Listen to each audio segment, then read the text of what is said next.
Este 12 de febrero se cumplen 40 años de la muerte del escritor argentino Julio Cortázar, un hombre muy importante en el boom latinoamericano, un hombre muy importante en las letras de Latinoamérica y también del mundo. Pero para hablar de él, para hablar del alcance de su obra, tengo una invitada muy especial. Ella se llama Mónica Acevedo, es abogada, es una gran estudiosa de la literatura, tiene maestría y doctorado en literatura. Es una persona que conoce a fondo de esta materia y le doy la bienvenida. Mónica, bienvenida a Red Noticias. Muchas gracias, Gabriel. Un gusto estar acá. Bueno, entremos en materia. Una de las cosas que uno ha visto a través de, digamos, de esas biografías que hacen de Cortázar es que él de niño era enfermizo y que básicamente su infancia se dedicó fue como a leer, ¿no? Todo el tiempo, ¿cierto? Pues indiscutiblemente Julio Cortázar fue un lector maravilloso, un lector, pero yo me atrevería a decir y es interesante que empieces con esa pregunta sobre su infancia, porque una de las grandes virtudes de la narrativa de Cortázar es precisamente ese surrealismo, eso mágico, eso que a veces él como que va más allá, y eso también es muy infantil, ¿no? Ese como sueño de ese mundo fantástico que mezcla también dentro de sus narraciones, ¿no? Entonces yo creo que indiscutiblemente él tuvo que haber leído mucho de pequeño y seguramente fue un niño aislado y que se metía en lecturas fantásticas, en lecturas también distintas, pero sí indiscutiblemente Julio Cortázar leyó fantasía.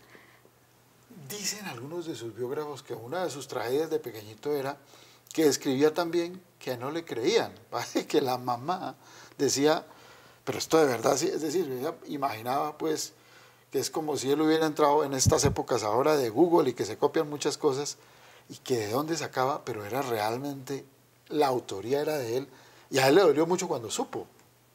Pues no había oído esa anécdota, pero lo que sí me atrevería a decir es que la realidad de Julio Cortázar muchas veces es diferente o sobrepasa a lo que probablemente sea mi realidad. La forma mía de mirar las cosas o la forma tuya de ver las cosas probablemente es un poquito distinta a como él la veía. Y yo creo que ahí radica su grandeza, ¿no? La forma como se atreve a poner por escrito las cosas, tanto que nos desafía no solamente en cuanto a la realidad, sino desde el punto de vista narratológico, ¿no? Pongamos en Rayuela, pues ya nos desafía, nos dice, mire, no importa cómo usted lea esto, usted puede leerlo en este orden o puede leerlo en este desorden, a mí no me importa. Entonces, pues uno ya entra como con una prevención, ¿cómo es esto? O sea, la forma de contar historias ya va a ser diferente. Entonces, claramente, probablemente se molestaría de que su mamá hubiera pensado que él no era tan buen narrador porque ve la realidad de otra forma, pues me parece interesante. La verdad, ni siquiera había oído la anécdota y yo creo que coincide mucho con lo que él fue, o por lo menos con lo que nos muestra su legado literario. Algunos dicen que él, es decir, algunos le decían a él que eso era como antinovela y él decía, no le digan antinovela, sino es contranovela. Y es de verdad como una ruptura con los cánones, ¿no? Todo el tiempo, porque uno, digamos, a uno siempre le enseñaron, pues, en lo clásico, una introducción, un desarrollo, un clímax y una conclusión. Más o menos era la idea. Y además a uno también le preguntaban la intención del autor es esta y trate de encontrarla. Y él lo que logra, creo yo, es como hacer un lector mucho más libre, ¿no? Las interpretaciones son diversas. Pues, a ver, es interesante pensar esa forma como él hablaba de la antinovela o la contranovela, y sí, estoy de acuerdo, a él no le gustaba que le dijeran, por ejemplo, en el caso de Rayuela, pues que era una contranovela, porque precisamente hay una cosa que sí se opone, y es que lo entiendan. Y él lo dijo claramente. Él dijo, yo no le voy a escribir a lectores o lectoras pues que sean, que digan, es que no se entiende, es que esto se confunde, o es que uno como así. No, yo quiero escribir para personas que vayan un poquito más allá, que me cuestionen. Yo no quiero escribir para un público normal, y eso a veces a uno como lector o lectora le da rabia también, ¿no? Este me está desafiando, ¿o qué? Pero claramente él sí quería hacer algo distinto a lo que ya estaba, a lo que ya existía, ¿no? A ese canon. Pero sí, eso no quiere decir que eso no existiera. Claramente él sí se había nutrido de muchas otras lecturas vanguardistas, incluso muy realistas. Él fue un lector de muchas obras realistas del siglo XIX también. Eso no necesariamente quiere decir que él no leyera pues lo clásico, pero la forma de expresarse sí era distinto. Nos lo presenta en esta novela en Rayuela, y no solamente en Rayuela, sino en todos sus cuentos, ¿no? Una de las obras que a él lo deslumbró fue Opio, diario de una desintoxicación de Jean Cocteau. Y hay una frase muy buena que yo me imagino que a él lo sobrecogió y le influyó mucho.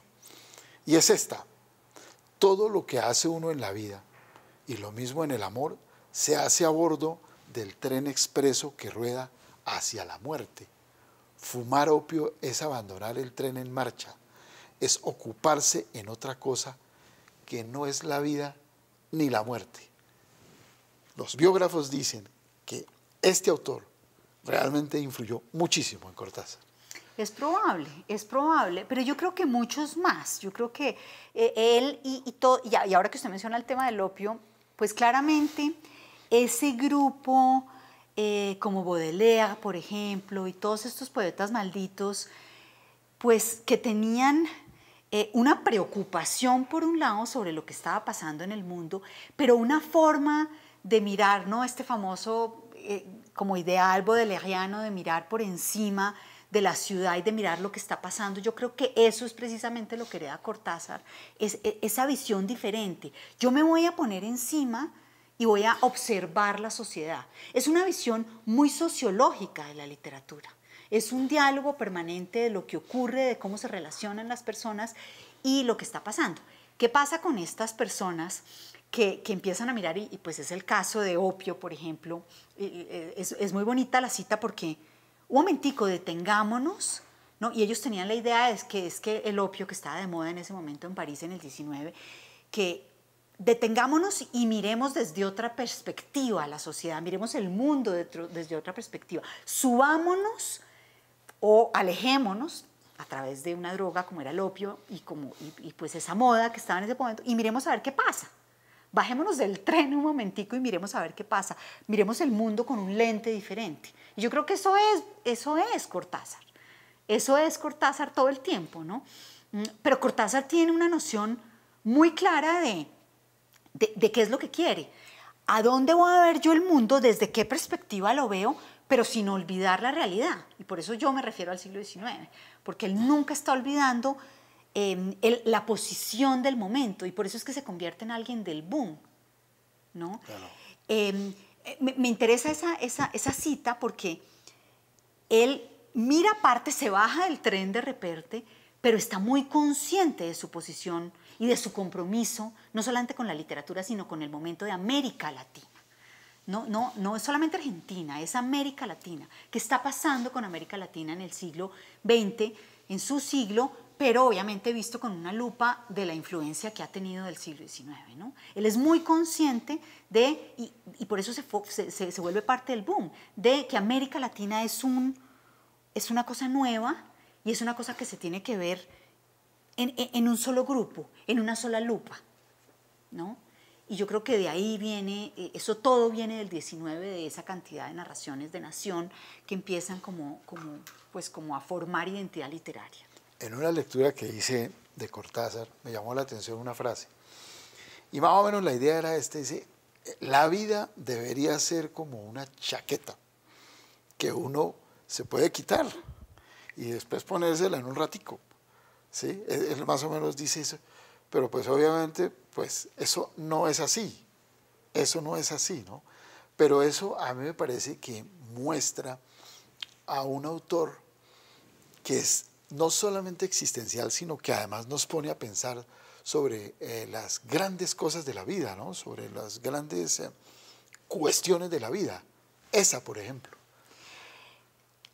Pues mira, es interesante que nombraste la palabra existencial porque esa es una discusión de los estudios literarios, ¿no? Si Cortázar, por ejemplo, que claramente pues estaba dentro de ese grupo, él vivió por fuera, ¿no? Todo lo que pues él vivió en Europa, él prácticamente tenía dos nacionalidades, ¿no? Entonces, de alguna manera, él estaba ubicado allá y acá, y sí perteneció a ese grupo del existencialismo, pero hay muchas personas que le cuestionan ese existencialismo, le cuestionan si realmente sí se identificaba con ese grupo de existencialistas o no, ¿no?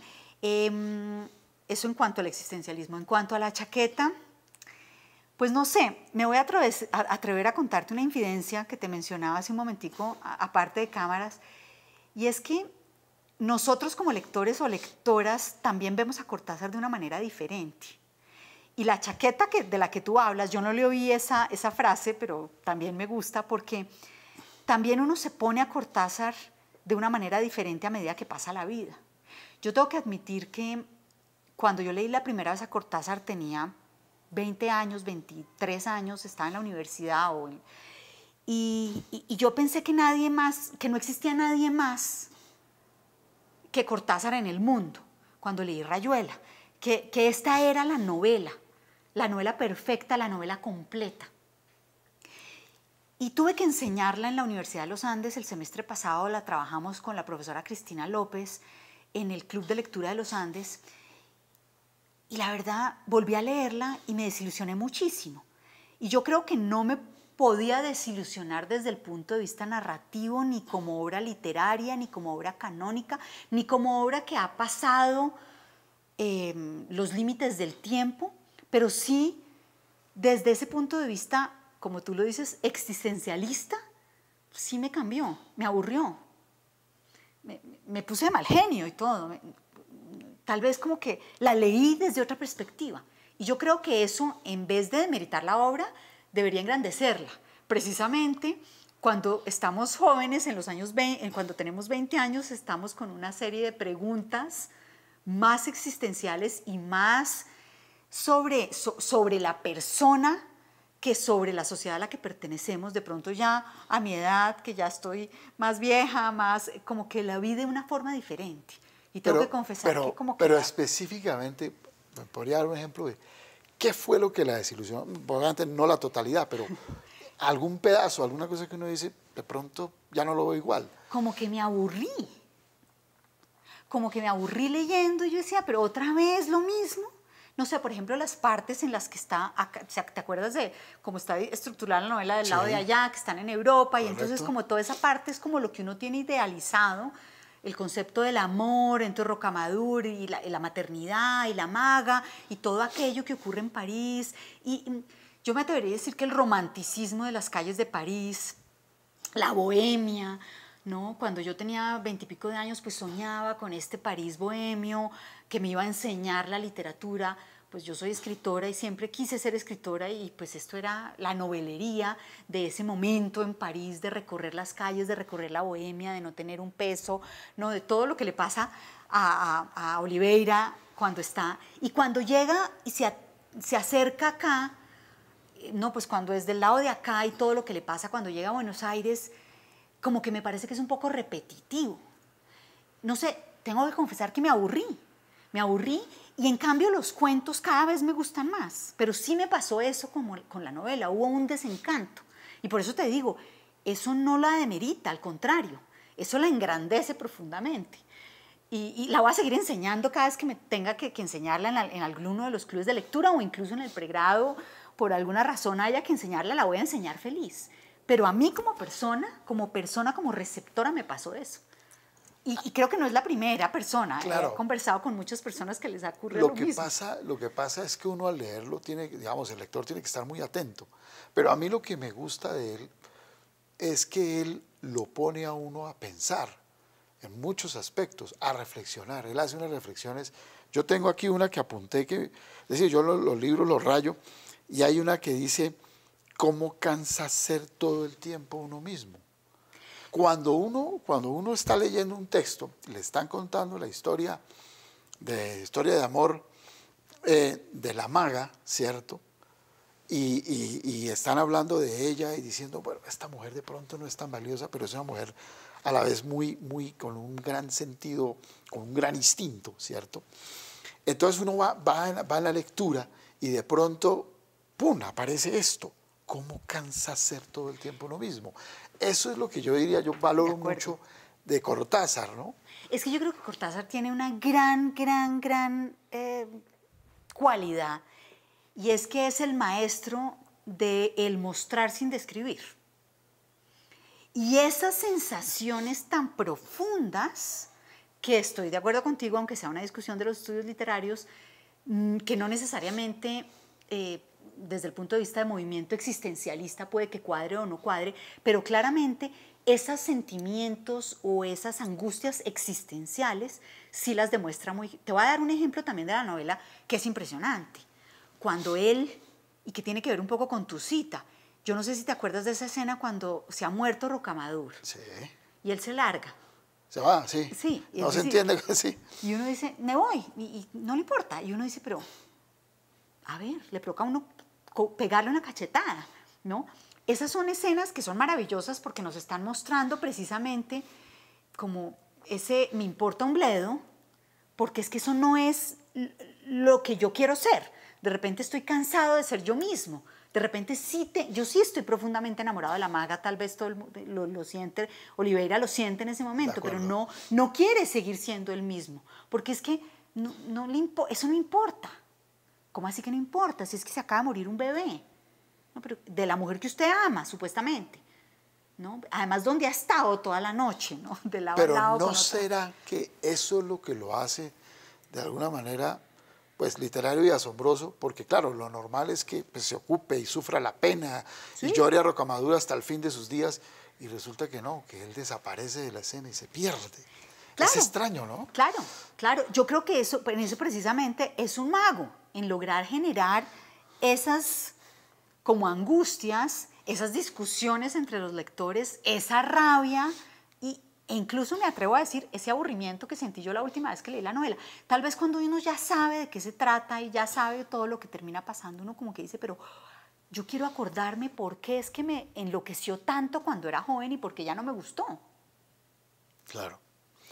Pasemos a los cuentos, que yo sí, yo estoy de acuerdo con usted. Los cuentos me parecen maravillosos. El primero, que yo digo, por lo menos a mí que me llamó mucho la atención y que me gusta mucho, que creo que es el que más me gusta, La Casa Tomada. Ah, La Casa Tomada. ¿Eso qué lo hace pensar a uno La Casa Tomada, por ejemplo? Pues a ver, yo creo que La Casa Tomada, me encanta que hubieras puesto ese ejemplo, la Casa Tomada es el mejor ejemplo de la conciencia que tenía Cortázar del momento político. Sin dejar a cabo la magia narratológica, sin dejar a cabo el surrealismo del que él forma parte, sin dejar de lado como ese vanguardismo que se había tomado Europa a principios del siglo y que él obviamente heredó, porque claramente él forma parte de ese modernismo que traspasó el siglo y que dice, bueno, se acaba el siglo XIX, llega el siglo XX lleno de cosas nuevas, de modernidad, y llega una guerra terrible que azota a Europa de una manera drástica. Y eso, pues las artes lo ven de una manera diferente. Entonces viene Picasso, vienen todos estos artistas un poco surrealistas que tratan de ver, y escritores obviamente, Woolf, Joyce, el mismo Proust, que van a ver las realidades de otra perspectiva, ¿no? Entonces viene este siglo XX como a imponerse, ¿cierto? Y él lo que va a hacer es tomar conciencia de eso europeo que él forma parte y de eso que él ya ha aprendido y que ha arrastrado durante principios del siglo XX, y lo va a poner en su propio país, ¿no? Entonces, ¿qué pasa con las dictaduras en Argentina? ¿Qué pasa con todo lo que ha heredado, entre comillas, América Latina de Europa y lo que está pasando con los sistemas de gobierno en América Latina? Entonces, Casa Tomada es el ejemplo perfecto de una narración de conflicto sin narrarlo, ¿no? Una casa que va a contar una cosa que se vuelve pues política, totalmente política, pero desde una perspectiva muy cuentística y surrealista. Entonces yo creo que es el ejemplo perfecto de su conciencia, de lo que él ha heredado desde el punto de vista literario y de lo que está pasando en Argentina, y no diría Argentina, sino América Latina. A mí me pasó una cosa con La Casa Tomada, y es que yo hice una interpretación, yo no fui tan allá, y yo hice una interpretación, fue personal. Yo dije, esto me hace acordar, decía yo,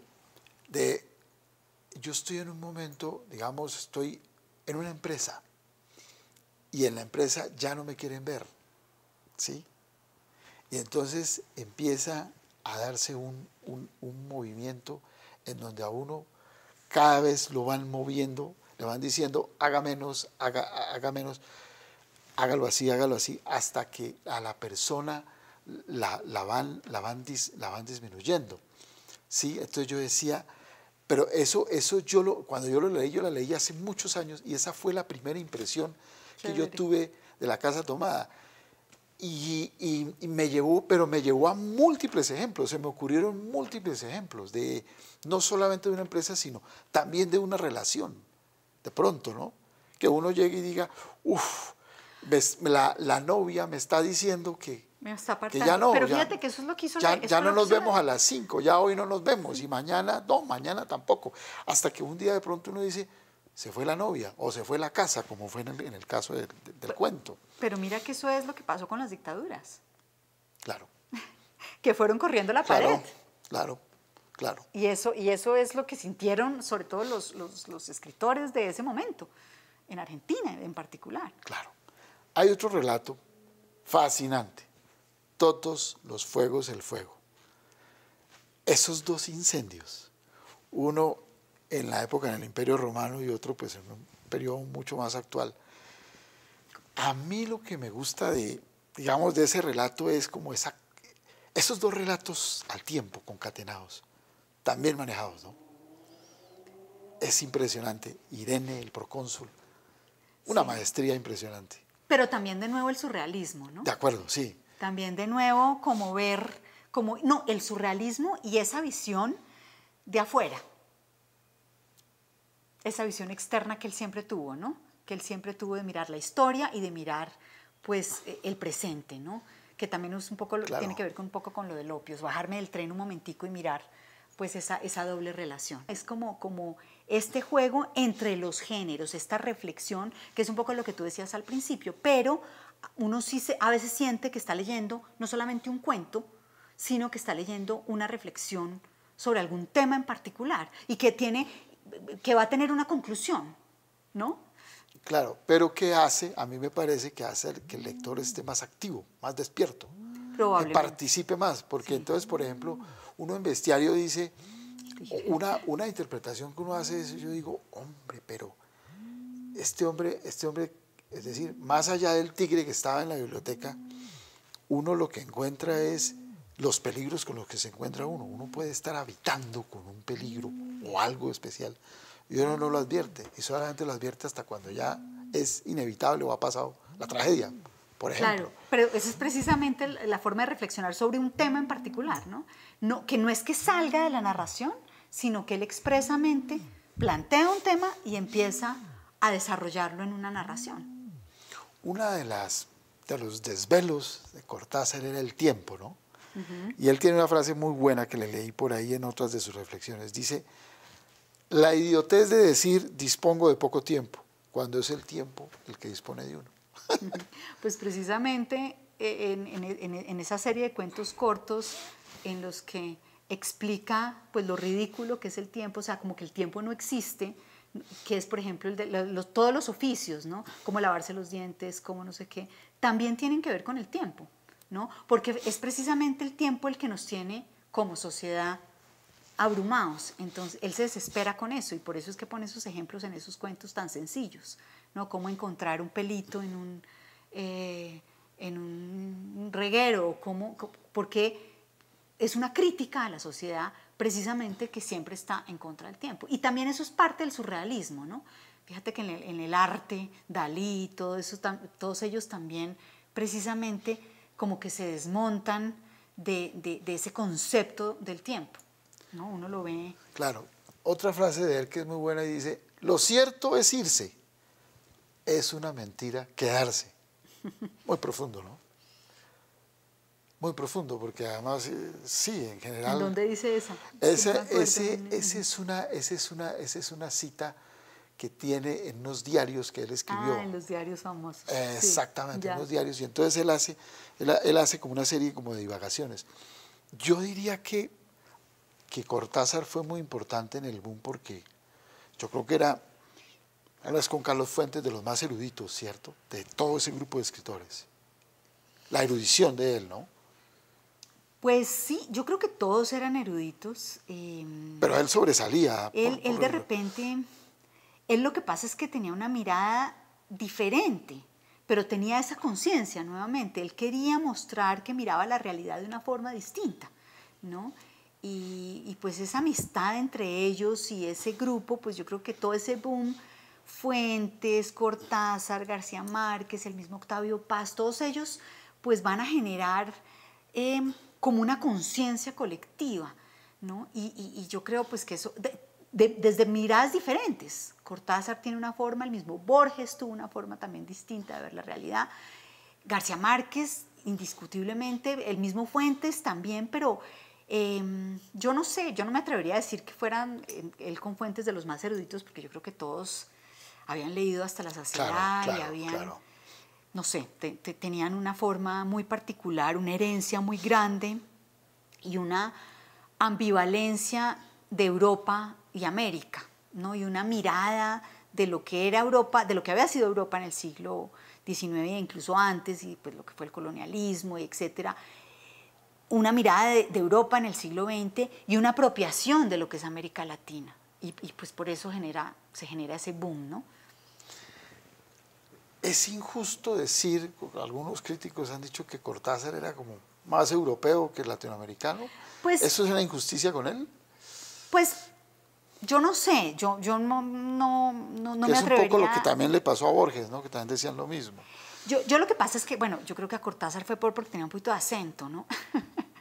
Entonces sí, tal vez era como la forma como hablaba, que a veces le echan la culpa de que pues, fue tantos años en Europa, pero no, yo sí creería que es una injusticia más por la cantidad de años o por los idiomas o por lo que hayan escrito en francés o en inglés, el caso de Borges o lo que sea, más yo diría que es una injusticia porque si hubo dos escritores que aterrizaron o que crearon o que hicieron visible a América Latina casi que como núcleo literario, fueron ellos dos. Entonces, o que la unificaron de alguna manera, fueron ellos dos. Y que precisamente crearon como este puente o esta visión desde Europa y desde América de lo que y que la sacaron a flote, fueron ellos dos. Entonces, pues yo no, independientemente de que hayan vivido muchos años en Europa o que se hayan vuelto europeos por todos los años que estuvieron allá, tienen una conciencia infinita de lo que es América Latina. Entonces yo sí creo que no tiene sentido decirles pues, que son más europeos que americanos. Otro elemento importante en la vida de Cortázar es el Cortázar traductor, la traducción de Poe. No, pues la traducción de Edgar Allan Poe, que es, yo creo que, claro, uno de pequeño, de las primeras cosas que uno le ponían a leer era a Poe, que por fortuna a mí me lo pusieron a leer de pequeño, porque era impresionante la imaginación que desplegaba en uno. Y Cortázar fue uno de los grandes traductores de Poe. Pues yo creo que fue el gran traductor, claro, por lo menos en los toda la obra completa, ¿no? Exacto, es decir, fue el gran traductor al español. Y yo creo que además de la traducción, pues también fue una gran influencia en esos temitas que a veces juega con lo policial y juega con lo fantástico y juega precisamente con esas interpretaciones que tú lo has dicho, es a nivel personal o a nivel casi que de narrativas de conflicto, ¿no? Como es el caso de La Casa Tomada, que tiene como todas esas interpretaciones. Pero sí, indiscutiblemente yo creo que pues son las mejores traducciones de Poe, son las que se hicieron al español por Cortázar y pues yo admiro profundamente la obra de un traductor, me parece dificilísimo traducir cualquier cosa, traducir cuentos tan contundentes como los cuentos de Poe, pues más difícil aún, porque tú tienes menos maniobra en el lenguaje, ¿no? Y pues es que son contundentes, directos. Él mismo, Cortázar, una de las cosas que dijo para hablar de la diferencia entre el cuento y la novela, por ejemplo, es que el cuento es precisamente tirar al arco, ¿no? Mientras que la novela es tratar de apuntar en diferentes sentidos. Y eso, tirar al arco, a mí me encanta esa referencia de Cortázar, porque eso es lo que hacen las traducciones de los cuentos, va al grano con el lenguaje. Entonces, sí, yo creo que una de sus grandes virtudes es la de traductor. Sí, los escritores dicen que es mucho más difícil hacer cuentos que novelas, hacer cuentos buenos que novelas. Dicen que eso es complicado. Finalmente, para cerrar el capítulo de Cortázar, el aporte literario de Cortázar en la historia de la literatura universal o de Latinoamérica, ¿cuál cree usted que es? Yo creo que los cuentos, indiscutiblemente. Yo creo que los cuentos... Ahora, probablemente si me hubieras preguntado eso hace un año, hubiera dicho que Rayuela, que definitivamente eso definitivamente es el gran aporte de Cortázar. Pero yo creo que la forma como hizo los cuentos es lo maravilloso. No voy a demeritar a Rayuela, ni más faltaba, a pesar de que sí tuve esas dos sensaciones, pero yo creo que el gran aporte es la forma de contar cuentos y la forma, porque sigue vigente desde el punto de vista fantástico, desde el punto de vista, por ejemplo, de narraciones utópicas o inclusive distópicas o cosas de esas que se hacen hoy en día. Yo creo que tienen mucha influencia de Cortázar, ¿no? La realidad se puede mirar de dos formas diferentes. Y ese es el gran aporte a la literatura, a mi modo de ver. Mónica, hablemos de ese club de lectura que usted tiene en la Universidad de los Andes. ¿Qué es un club de lectura y cómo funciona? Bueno, pues yo tengo dos clubes de lectura. Este de la Universidad de los Andes tiene una visión, ya llevamos 4 años, llevamos más de 50 libros trabajados. Y es muy interesante porque lo que hacemos es compartir con los lectores y las lectoras la visión de una determinada obra, pero además alimentarla con alguno de los profesores del Departamento de Literatura. Entonces, hemos tratado de leer más que todo obras canónicas, leemos de todos los momentos, de todos los tiempos, leemos diferentes, pero casi siempre son obras, y usted sabe que hablar del canon es una cosa muy problemática, porque ¿quién dice qué es el canon literario? Claro. Unos dicen, no sé, Harold Bloom dice el canon literario es este, Octavio Paz dijo, no, a mí me parece que es este, yo puedo decir que es que a mí me gusta este, es decir, cada uno tiene un canon literario diferente, pero sí lo que tratamos de poner en el club de lecturas son obras que han traspasado las barreras del tiempo y que por alguna razón se convierten en referente, ya sea para otros escritores o para periodistas como tú que te interesas en Cortázar y sus 40 años, en fin, ¿por qué razón han traspasado las fronteras del tiempo? Lo que hacemos es que cada año recibimos propuestas de los mismos partícipes del club de lectura, recibimos propuestas de los profesores y profesoras del departamento y yo como directora pues trato de establecer las ediciones, la cantidad de páginas, los profesores o profesoras que tengo disponibles y armo un corpus. Este año ahí está parte de lo que vamos a leer. Vamos a leer, por ejemplo, vamos a arrancar ahorita acabo de ver que no está ahí en este momento, que es la de El Maestro y Margarita, sí, de Bulgakov. Vamos a arrancar, luego vamos a seguir con La Vorágine. Pues tienen ahí a Carlos Fuentes tenemos a Carlos Fuentes con La Muerte de Artemio Cruz. Hay obras buenísimas de Carlos Fuentes. Claro. En ese caso yo la escogí por un tema en particular, ¿no? Como ¿Y cómo hacen, digamos, cómo se hace ese análisis con las personas que participan del taller? Operativamente, ¿cómo hacen ese análisis de un texto? ¿O qué se hace? Pues mira, ¿cómo se exprime un texto? ¿Cómo se exprime? Pues lo exprimimos de varias formas. Primero, lo que hacemos es que ponemos a leer, casi siempre se trata de leer la mitad de la obra, porque nos reunimos cada 15 días, es todos los jueves entre 6 y 8 de la noche, siempre es virtual. Al comienzo, en el 2019, arrancamos presencial, pero después La nos dimos pandemia. cuenta, la pandemia, pero después nos dimos cuenta que virtual sigue funcionando mejor porque con el tráfico de Bogotá, y tenemos mucha gente de otros países, de otras ciudades que se han vinculado, entonces pues ahora siempre lo hacemos virtual. Entonces lo que hacemos es que les pedimos que lean más o menos la mitad de la obra que vamos a analizar durante, pues, antes, 15 días antes de reunirnos. En la primera reunión, hay veces es el profesor o profesora invitada plantea un tema específico de la obra, ¿no? Alguna relevancia. Entonces dice, no sé, veamos los aspectos económicos y políticos de la vorágine. Y da unos tips de lectura, unas claves para que la gente tenga claro qué leer o qué no leer. Hay veces hay obras complicadas. Por ejemplo, el año pasado pues leímos a Proust, que a veces es complicado. Entonces damos claves para que las personas disfruten más de la lectura.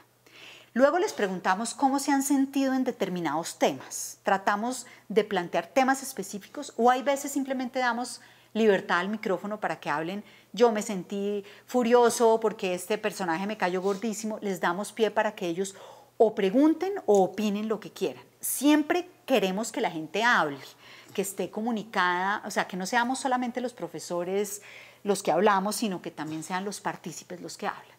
Luego, a los 15 días cerramos la obra. ¿Y cómo la exprimimos? Pues hacemos como primero hablamos probablemente del escritor o la escritora, como una especie de biografía. Luego entonces hablamos del género literario, que eso casi siempre es súper importante. ¿Es una novela? ¿No es una novela? ¿Es un ensayo? ¿Es un grupo de cuentos? Eso a veces es problemático, como en el caso de Cortázar. Claro. y con Rayuela pues fue súper problemático porque el género pues va a influir mucho. Vamos a hablar de la voz narrativa, de por qué a veces las voces narrativas son esenciales en una novela. Si yo narro en primera persona o si yo narro en tercera persona o en una tercera persona omnisciente que todo lo sabe, ¿no? Sí. Entonces, ¿cómo se sintieron ustedes con los tiempos verbales, por ejemplo? A veces es esencial la inmediatez. Cuando yo narro en presente, yo agarro, yo vengo, yo voy, yo digo, yo hago, mientras que yo hice, ¿no? Ya eso va a alejar o acercar al lector, ¿no? Después analizamos el contexto temporal. ¿Esto en qué año, en qué momento ocurrió? ¿Estamos leyendo desde un punto de vista anacrónico o no? O en qué, desde el punto de vista también geográfico, ¿dónde ocurrió esto? Histórico, ¿qué estaba pasando en el momento contexto en que Cortázar estaba narrando a Rayuela? Entonces, ¿cuáles todos estos contextos? Analizamos los temas. ¿Cuáles son los temas? Son las ideas centrales de un texto. Entonces, ¿qué nos está queriendo decir el autor? Para mí, yo creo que aquí hay una idea, no sé, por ejemplo, en La vorágine, entonces vamos a ver la explotación, la selva, los recursos naturales, el individuo, el romanticismo de las, no sé, tratamos de sacar como todos los temas. Luego analizamos, por ejemplo, los motivos, ¿no? ¿Cuál es este aparato narratológico que tiene en cuenta el escritor o la escritora para podernos transmitir aquellos temas? Entonces, yo trato de mencionarlos, o la persona que esté invitada, tratamos de mencionarlos y complementarlos con los partícipes. La gente levanta la mano y nos dice, no, yo no creo que este tema... Y luego los símbolos, ¿no? ¿Vieron ustedes símbolos? Bueno, en Cortázar sí que hay símbolos, ¿no? Claro. Entonces, por ejemplo, el tiempo, todas esas cosas, inmediatamente la gente empieza a mencionarlas. Entonces, así, y lo que pasa con el club de lectura es que pues la experiencia literaria se intensifica, porque hay cosas que yo veo que probablemente tú no has visto. Claro.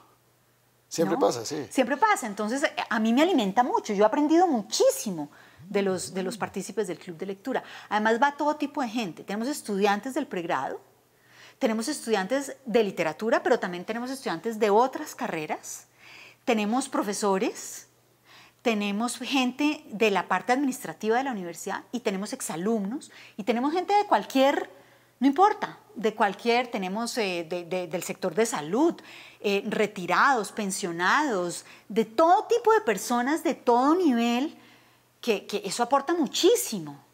Claro. De todas las profesiones que de repente ven cosas que nosotros en los estudios literarios no vemos. Entonces, por eso digo yo que los clubes de lectura pues son súper importantes. Este es el de los Andes, que es un poquito más canónico, dijéramos más, porque nos reunimos 2 veces al mes. Claro. Pero yo tengo otro que se llama Letras Compartidas, que es distinto porque solamente una vez al mes leemos cosas más contemporáneas y dijéramos que les doy la palabra más a los partícipes.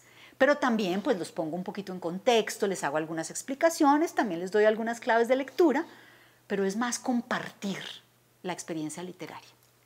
Pues Mónica, muchas gracias por haber estado en Redman Noticias. No, muchas gracias a ustedes.